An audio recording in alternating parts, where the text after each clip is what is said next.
It's the Slam Dunk. It is, and Prime Minister Christopher Luxon should be livid today, and he has every right to be. His high-powered trade trip to Japan with 30 of our top business leaders has turned into a humiliation. It's utterly embarrassing. It's an utterly embarrassing advertisement to the world that says, yep, we're a poor tin pot nation at the bottom of the world, we can't do much. Why? Because the New Zealand Air Force Boeing 757 carrying Luxon and co. got stranded in Papua New Guinea when it blew a fuse when it was refuelling. Ouch. This always happens, and I've been on this plane numerous times. It's so amateur hour.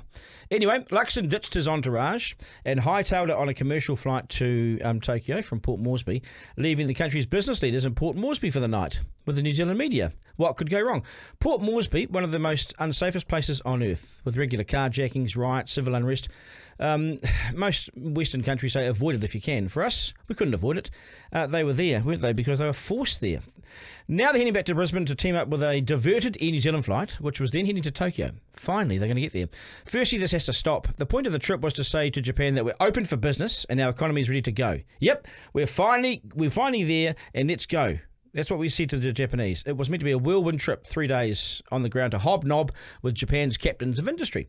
By the time they get there, they might get, 12 hours on the ground, maybe 1 day on the ground. So this shambles is now costing New Zealand in business dollars.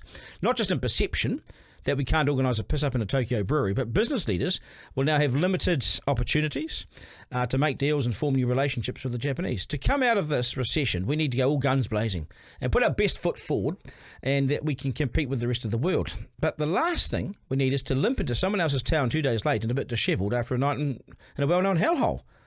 Ditch the Air Force plane now. It's been too unreliable for too long.